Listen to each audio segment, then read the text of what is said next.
Hello and welcome to another Times Radio Members Question and Answer. Now today we're answering comments from our channel members on Frontline episodes and other videos about the war in Ukraine and its impact on the world stage. I'm Philip Ingram. I'm a former senior British military intelligence officer. I currently present Times Radio Frontline, but I also commentate on all matters geopolitics, defence, terrorism, cyber, and anything else that people ask me to. But let's dive straight into your questions, your points. First one comes from Alan. And Alan, you say, what's the guarantee that the next administration, if there was a change in Ukraine, would be less corrupt, assuming what he said is true? You can't guarantee that. And I presume you're talking about President Zelensky making a comment about his chief of staff being, his home being raided for on potential corruption investigations and him resigning from post. And we've had corruption as part of the agenda in what's going on in Ukraine for the last few months. There's a couple of ways of looking at this, and we have to put this into context. Ukraine is a very new democracy. Zelensky came in on an anti-corruption ticket, but the government that there was beforehand, since the democratization of the Ukrainian political system, the governments up until then were based very much on individuals who come up through the old Soviet era. Corruption was endemic. It is across the whole of Eastern Europe. And that corruption is something that, in Western countries has taken decades, if not longer, to get out of our political systems. If it is actually out of our political systems, and that's a question we have to ask. And Zelensky was the first one that came in, and that's why he was hugely unpopular until Russia's illegal invasion of Ukraine in February 2022. And Zelensky has continued his anti-corruption stance, but that doesn't mean that there is no corruption. It means he was starting. So he's only been at this for coming up to 4 years now, whilst fighting a major conflict. And this is one of these things where you cannot change it quickly. You're trying to change people's habits. You're trying to get rid of people who are very powerful. You're trying to get people who are keeping him in power and all the rest of it, and move the agenda on. So there will be a degree of corruption, and anyone who thinks that there isn't will be naive. And if Zelensky moves on, then whoever comes in could be more corrupt, could be less corrupt, but will certainly have the same challenges. And therefore, Alan, that's a very sensible question. And then we have to ask ourselves whether there's corruption going on in our democracies, in our own countries. And we just have to look at the furor that there is in the United Kingdom at the moment, and that there was over what went on during the COVID pandemic. And we have to look at the motivations that there are behind some of the deals that are going on in the United States. And believe me, I've lived in Germany. The practices that happen in Germany and France and the Netherlands and Belgium and elsewhere. So it's very easy to point the finger and wag the finger. The positive that I would say that's coming out of this is that Ukraine is now investigating corruption allegations. It's bringing investigations out into the public domain, and it's being very visible in what is happening. Is it damaging Zelensky? Oh, yes. Is Putin making most of the damage it's causing Zelensky? Yep. Very much so.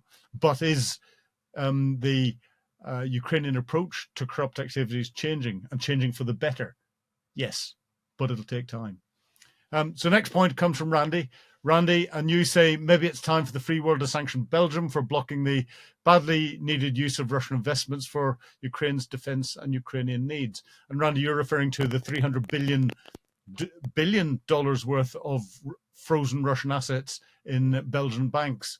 And whether it's time for the free world to sanction Belgium, because of where it's held, it's a Belgian national decision as to what happens to it. And there can be pressure from the rest of the EU. And I don't see the rest of the EU and the rest of the international community putting a huge amount of pressure on Belgium at the moment to release those frozen assets completely. Certainly, they're releasing the interest from those frozen assets, and that's being used. But I think there's concern about the international precedents that this could set, and the potential for other countries' assets in different places around the world to be frozen. And that's something that they're working through. It's not just a Belgian issue that's there. Of course, I did say that it would take a Belgian government to make this decision. I don't know whether there is a Belgian government at the moment. It's difficult to know at times because even after their elections, it takes Belgium 1, 2, 3 years to actually form a government. And the governments are very, very fragile indeed. So again, it's a difficult political decision for them to make. Belgium's an interesting country, and one where it is very much divided linguistically and culturally and everything else. So a difficult political decision. Sanctions, I don't think, would be the right way against Belgium. More political pressure coming in from the EU and from the rest of the Western world, I think, is what's needed first. But again, interesting point. Marty, coming to you next. And you say this will go down as just one more peace plan that went nowhere in this war. Are we in one peace plan, or are we in peace plan version 3? Because we had the 28-point plan that the Russians provided Witkoff, and Witkoff just translated it into English and presented it as the US plan. Then it went down to the 24-point plan after the meeting with Europeans and Ukrainians in Geneva. And I think we're now down to the 19-point plan that came out from an additional bit of work in Geneva that's being discussed and refined in Florida. And elements of that is what will be presented to the Russians. And of course, the Russians are going to say no, or niet, because they want the full 28-point plan. Effectively, they want something where they can declare victory, but without having to fight for it. And that's the big thing. So, yes, Marty, I think this will just go down as one more peace plan, one more peace effort that went nowhere in this war. But the important thing is people are talking. The war will only finish once people are talking. And to get the right level of talk, the conditions have to be set right on the front line. And I don't just mean the tactical front line, I mean at the operational level and at the strategic level as well. So there's a lot more to happen before we will get to that point. Putin is the sticking block here. He's the one that I don't think wants to end this war, unless it's wholly on his terms, which is complete surrender of Ukraine. And in the future, he will come back for more. Next point from Anthony. Anthony, you say Trump and MAGA are not permanent. USA will come to its senses hopefully in 2026 and worse 2028. Europe needs to immediately stem the flow and throw every last ounce of support to Ukraine to stop Putin in his tracks. Otherwise, a Putin win will jeopardize and destabilize European security for generations. Anthony, you're 100% right. A Putin win would jeopardize and destabilize European security for generations. It could also stimulate further instability in Southeast Asia. Xi Jinping might say, haha, I can withstand the wrath of the international community for a few years if I go and take Taiwan. So he might decide to do that. MAGA aren't permanent, and you're right, in 2026, Trump will be looking at the midterms, and 2028, of course, we're into the election. But if the Republicans stay in and the light of Pete Hegseth or J.D. Vance come in, then the MAGA team will be there for another 4 years at least. So we can't just write that off completely. And therefore, watching US domestic politics, as well as we watch what happens around the rest of Europe from a global perspective, is critical. But you're 100% right. Europe does need to throw every last ounce of support to Ukraine to try and stop Putin and start to push him back tactically. That might force Putin to actually seriously negotiate rather than play Trump as he's doing at the moment. Next point comes from Walter. Walter, you say Bill Browder is totally right. Putin uses peace talks to delay sanctions, but why is Belgium so concerned about peace when at the same time it doesn't let the money go to Ukraine? Walter, I think I answered a lot of that whenever we were talking about Randy's point about Belgium. So I'm going to refer back to that. But you are right that Putin is just using the peace talks to delay sanctions. It's interesting. Every time something comes in, Trump saying we might give Ukraine Tomahawk cruise missiles, Putin comes up with a little sop back to Trump using Witkoff, who he's clearly got some form of control over, to go back and delay that decision or get that decision unmade. Thus was ever the way. Marty, again, you say, might it be the rift inside the current US administration is behind the leak of Witkoff instructing the Russians on when and how to call Trump? There are those who want to get it over with regardless of who wins and who loses. Among them, people like Vance, J.D. Vance, you're referring to, the vice president, and those who still prefer a good agreement for Ukraine and not to capitulate, amongst them Marco Rubio. Marty, you're right. There is tension amongst those that are in the on the front benches of the Oval Office, and certainly Rubio and Witkoff. There's real tensions between them. J.D. Vance has been sitting a little bit more in the background, and of course we've got Jared Kushner in there, sitting holding J.D. Witkoff's hand in what's going on. But Trump is the one that makes the decisions at the end of the day, and whether there's a rift or not, it's what Trump is being influenced is what is critically important. There's a lot more to come out of this, and it's hugely complex, and a lot of it's down to personalities. I think Putin will reject the 19-point plan completely, even if Witkoff comes back.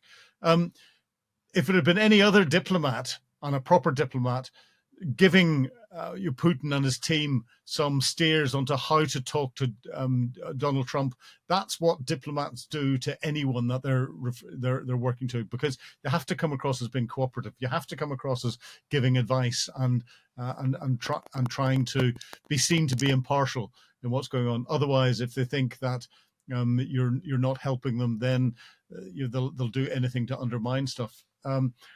So if it had been a proper diplomat giving that advice, I'd go, this is normal. But with it being Witkoff, no, Witkoff was trying to get Putin's peace plan across that Witkoff decided to own. And it's clear from some of the comments that came out that Marco Rubio wasn't aware of it and had been bounced with it. Donald Trump was probably bounced with it as well, but he tends to come out and support his golfing partner. A lot more to come out of this, but there won't be a peace plan, I think. Our final point comes from Stephen. Stephen, surely NATO protects Russia because no NATO members or members can act on their own against Russia.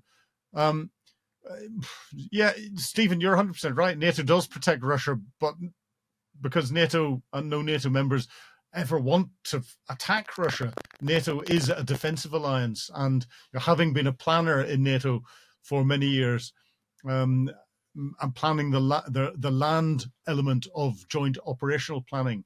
I can say 100% we only ever planned defensive operations when it came to dealing with the Russian threat.